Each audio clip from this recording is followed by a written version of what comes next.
Hello everyone, this is Evan from BlazikenTCG, and today guys, I have my tournament report from the Portland Regionals. Now I know Portland was a couple weeks ago. I've just been really busy and haven't gotten around to making my tournament reports for Portland and Charlotte, which I also went to. So I'm going to be uploading Portland today, and then the Charlotte tournament report will be coming out tomorrow. And then this weekend I've also got Knoxville Regionals, so pretty busy at the moment, but I did get top 8 in Portland, my first regional top 8, with none other than the Snorlax control list. So here was the list that I played. So I'm not going to go over every card in the deck. I'm sure most of you know the main strategy. You use Snorlax to basically just lock up one of your opponent's Pokemon that they cannot attack with, and then just wait for them to deck out. That's basically the main idea of control. So a few interesting tech cards that I had. I did decide to go with the Spiritomb build rather than Crabominable because I felt like Spiritomb was better in more matchups, although there were a couple times in the tournament where Crabominable would have been very nice, and I actually did not place down Spiritomb a single time throughout the whole tournament, but there were a couple times where Crab would have been really, really nice to have, and there's really no other notable tech cards other than the stadium counts. So rather than playing the Temple of Sinnohs to make the Tina matchup better, instead I included 2 Stormy Mountains and an Artisan just to add more consistency to the deck, because Tina's already a very bad matchup, so I just wanted to have more consistency stadiums just so I can set up more games, because with the Temples I found I was bricking a lot. And in the stadiums, there were a lot of times where I had a temple in a completely dead hand, and if it were a stadium, I could actually play the game. So I just put the consistency stadiums in there. If I were to play the list again, I would play 2 Artisans and 1 Stormy Mountain, because there were a lot of times where I had a Stormy Mountain where it would have been better off. I would have been better off if I had had an Artisan instead. But whichever one you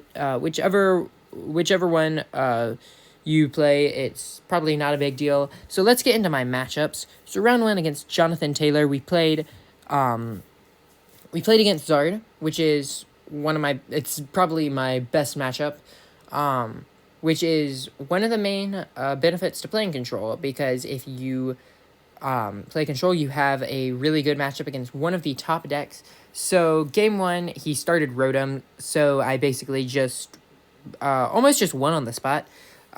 He only played 1 switch, and then game 2, I was able to Erica like a Manaphy or something out pretty early, so pretty quick 2-0 round 1. Round 2 against Eugenio, we played against Giratina V-Star, which is definitely one of my worst matchups. It's an auto loss if the opponent knows how to play the matchup perfectly. But my opponent was being a bit aggressive with the switch outs.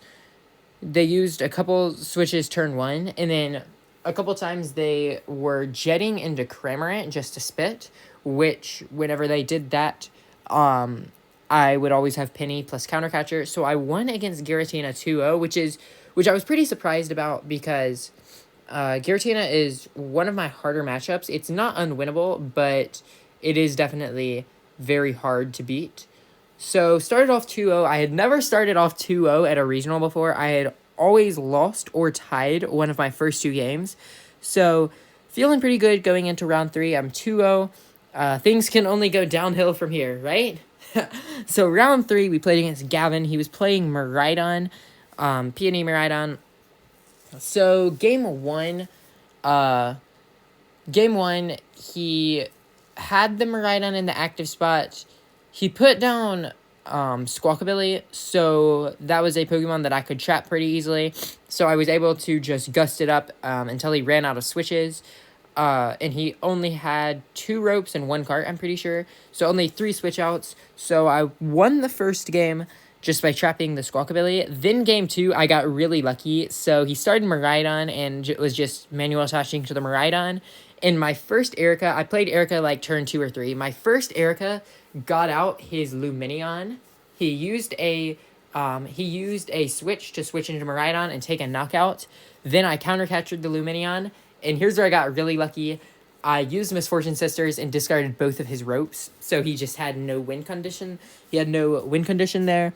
So definitely did get very lucky round 3, or game 2 of round 3. So starting off 3-0, round 4 we played against Henry. Henry was playing Fusion Mew. So game 1, he went for a little bit of a different strat. He started off with just 2 Mews, and he was going to just copy Max Miracle until I was able to get out a Genesect. But then he actually put down Ice Cube and started attaching to the Ice Cube. And I actually won not by... Game 1, I won not by trapping anything. I actually won just by spamming Giacomo because I, at one point, used a Sydney, got out a double turbo from his hand, and then was just like, okay, well, he has 2 fusion energies on Ice Cube, 2 fusion energies on a Mew, and then a DTE on a Mew. So then I just played Giacomo just to basically discard all the energies game 1. And it was actually like a 45-minute long game 1. So as we were getting shuffled up for game 2, time was called like right as we were starting. So I just put down like 4 Pokemon, and he just scooped there because we were in turns at that point, and there was no way for him to knock out all 4 of my Pokemon in 2 turns. So 4-0 now. Round 5, I hit Mitchell, and he was playing Giratina. So Giratina is definitely one of... Yeah, like I said earlier, Giratina is one of my worst matchups, so I was not at all happy to see my opponent flip over a Giratina V. Well, actually, game 1, they flipped over a Comfey, and I wasn't able to win because he just... No, I'm sorry, game 1, he flipped over a Giratina, so he was just manual attaching to the Giratina and using Shred. So I was not able to win game 1 because I'm pretty sure I whiffed an Erica the first time I played Erica, and that's basically just the end of the game there. Then game 2, I actually got really close. I got within, like... I think he only had 1 switch left when he won. So if I had, like, 2 more turns, I would have won. But it is what it is. I'm now 4-1 against Loso and Giratina. Round 6, we played against Carson, and he was playing Rapid Strike, which is a very free matchup. So game 1... I actually got really close to losing because I, like, pretty much just bricked game 1 and got really close to losing. He had taken 3 prizes before I had gotten anything trapped, but then I had played a Sydney and discarded 2 Rapid Strike energies, and then he had already discarded 1 Rapid Strike energy off Ultra Ball. So his 4th Rapid Strike energy was on Urshifu V. So I just used Giacomo to discard the Rapid Strike energy, and then just trapped the Urshifu V in the active spot. Then game 2, once I got his Pokemon trapped, he scooped. So I am 5-1 at this point. So I'm about to play a win and end. If I win this next one, I can ID and make cut. In round 7, I played against Logan, and he was playing Zard. So I was really, really happy to see my opponent flip over a Charmander, because that matchup is basically just free. Charizard and Rapid Strike are my 2 best matchups. So,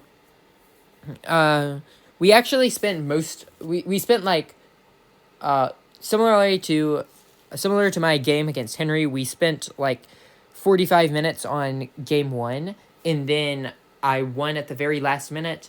He was going for the Iono strategy, where you like, wait till you have no cards in deck and then play Iono to stall time. So that took about like 45 minutes of game 1, and then time was called right when we were setting up for game 2, so he did not have enough time to conclude game 2. And then so I am now 6-1.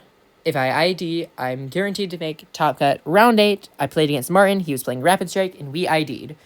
Then round 9, I'm against Liam Hyatt. Last time I played him at NAIC, things didn't go well. I kind of double bricked. I was playing Kyogre Lost Fox, and I just double bricked. But anyways, I was really disappointed to see that I hit Liam and cut, because the matchup was a complete auto loss. He was playing Pidgeot control, which is basically a Snorlax control deck, but he has more ways to be aggressive. So he can just sit there with Luxray V and discard all my trainers, and since I have no way to Silene, Palpad, Yelchier loop because he's discarding those trainers aggressively with Luxray.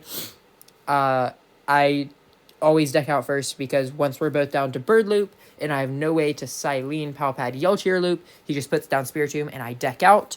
So yeah, basically just an auto loss. I scooped game 1 when I was about to lose, and then I conceded game 2 because the matchup was an auto loss. Top cut was actually really brutal for control. There were 4 Giratinas, 2 Rapid Strikes, a Pidgeot control, and then a Snorlax control. The Snorlax was me. So basically, the only favored matchups I would hit would be Rapid Strike, and everything else would just be an auto loss pretty much. So there you have it, guys. My very first top 8 with the Snorlax control deck. I now have my World's Invite, 460 points out of 450. So yeah, make sure to like and subscribe, and I'll see you guys next time.